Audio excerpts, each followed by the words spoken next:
Hello, welcome to Arcadia. This is Arcadia Unboxed, and we will be unboxing some more miniatures from Fangs and Talons, the collection from WizKids Icons of the Realms miniature line.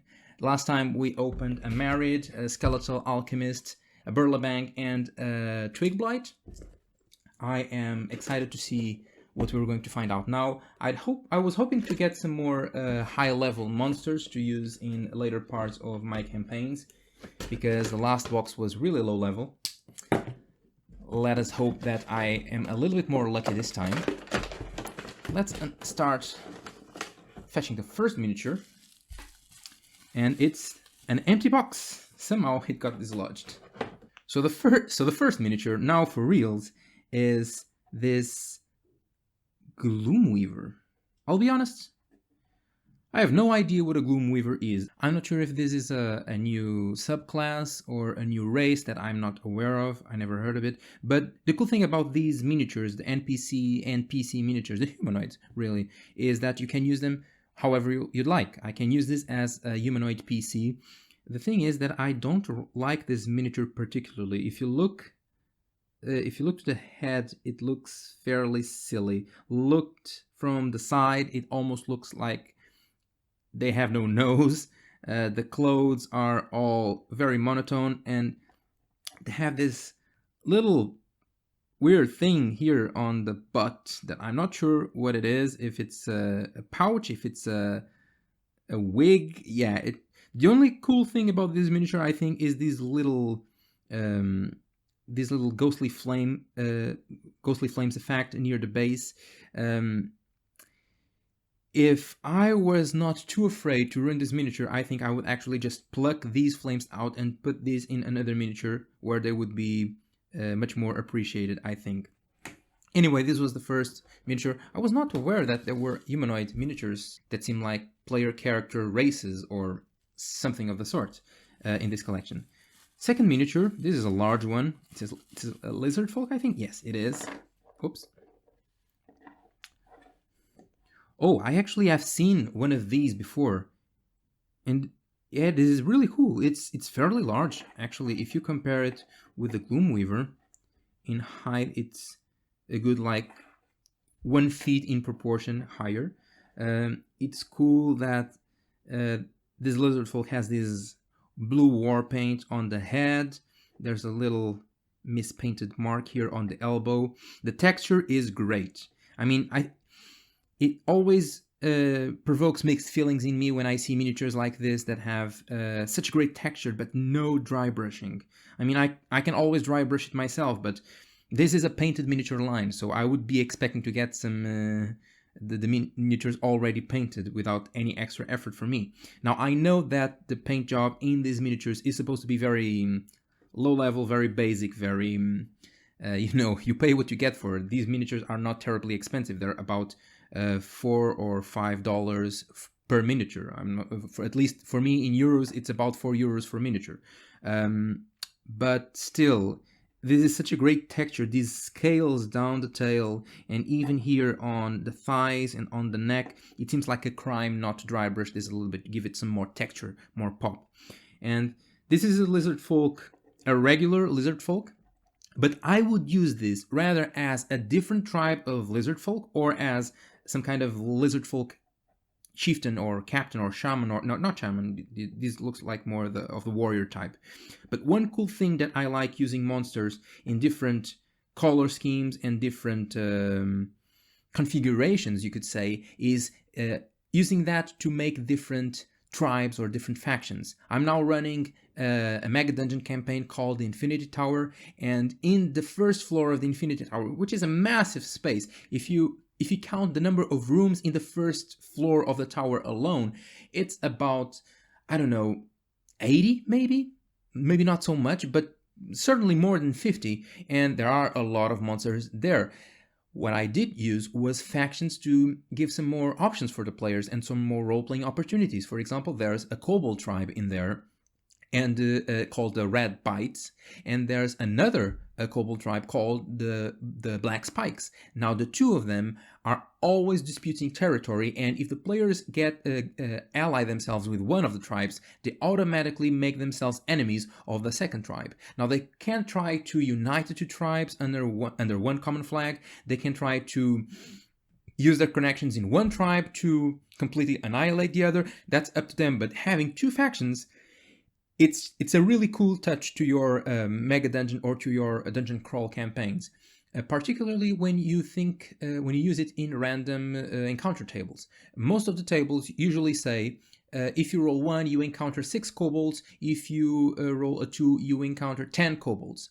It's a completely different story if you have encounter tables like you meet 5 kobolds of the Red Bites tribe, or you find 10 kobolds of the Black Spikes tribe. Now, not only is it an encounter you can use in any way you want, it's also a storytelling prompt to your DM or to the DMs for them to include that in the narrative as well and in the array of options that the players have. So this would probably be a different tribe of Lizardfolk from the regular ones, which are more rad in pattern and in war paints. Really happy with that one, unlike the first one. Third miniature. It's a humanoid as well. What is this? Oh, it's an animated armor, isn't it? Yeah, it is. And speaking of the Infinity Tower, there's a lot of animated armors walking around in the first floor, so this is going to be very handy. Now, I love the detail on this miniature. It's really exquisite. I'm not sure if the camera is going to focus on all of it, but can you see the amount of detail in the armor itself, the entails? It's really, really cool. So that makes me very happy. I instantly love this miniature because of that. Now I have one problem with this miniature, which is the lack of other colors. And I do realize that it's an animated armor. It's not supposed to be extremely colorful, but still, it feels like a lot of silver. And usually I'm the kind of guy that loves metallic paints. It has these black bits that are probably meant to represent empty spaces where there's no actual body inside the armor, since it's an animated armor. I like the miniature a lot. It's a type of monster that is it's an armor that has been animated by magical means. It counts as the object type of creature. I'm not quite sure what the correct term was now. But you need a lot of these to have a significant encounter. So I hope that in some other boxes of Fangs and Talons I get some more animated armors that I can use. Otherwise, just one of these, it's not that much of a challenge for players at least in level 2, 3, 4. Level 1 might be a little bit more of a challenge, but even so, not that much. And finally, the last miniature, I'm not going to show it in the camera because it's too big. Oh my god! Look at it! It's a ki-rin or a ky-rin or whatever it's called. Now this is a fun one. Now this is the kind of miniature that you buy whole boosters of these collections to get. I'm going to butcher the name. I mean, it's a ki-rin or Kirin. I'm going to call it a Kirin because I think it's more close to the original folklore material, which I believe is Japanese or at least Asian. Yeah, I'm not even going to bother showing this on the small camera because it's so big, just so you have a comparison against the Gloomstalker or the Gloomweaver.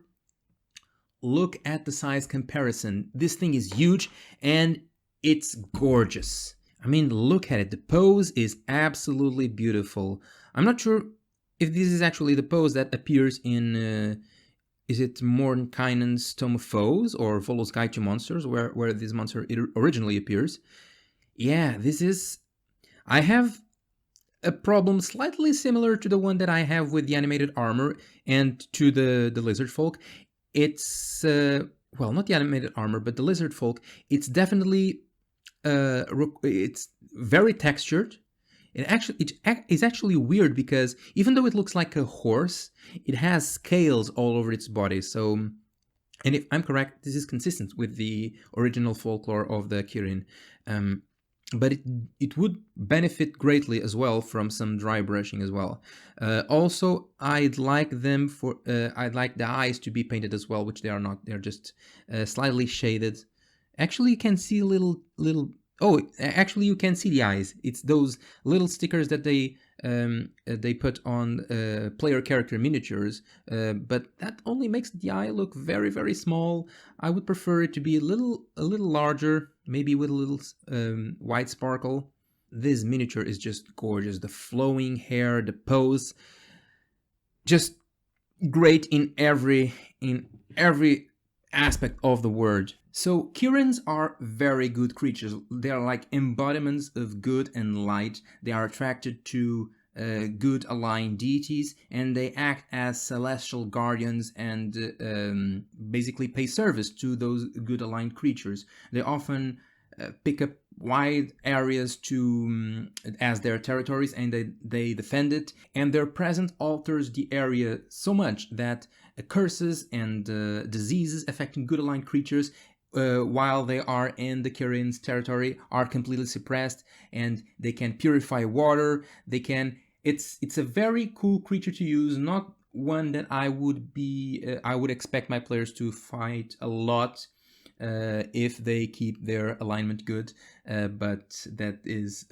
perfectly perfectly good opponent for an evil campaign.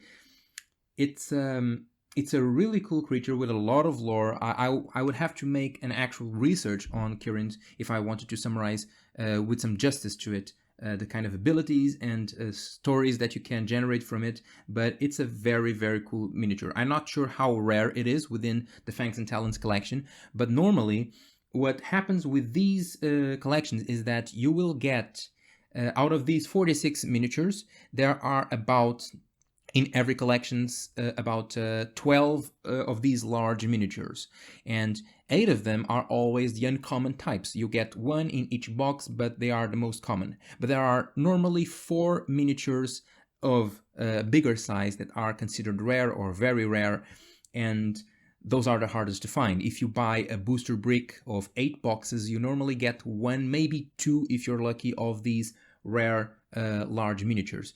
And I'd be willing to bet that in Fangs and Talons' case, Kirin is one of them. So I'm really happy that I got this beauty. The only problem that I have with it is that issue with the dry brushing that would benefit so much this miniature, and also a little bit maybe the color. The illustration in Mordenkainen's Tome of Foes, or sorry, in Voldo's Guide to Monsters, seems more golden, more a more warm tint of gold. This almost seemed like greenish, copperish, but still really cool mini. I hope that I will get some evil players along the way so I can have fun with them fighting a Kirin.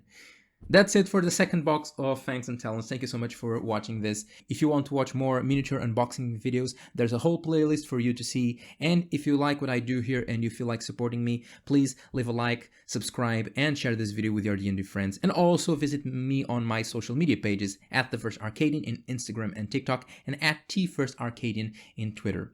Thank you so much, and I hope to see you in the next video. I'm gonna play with my Kirin.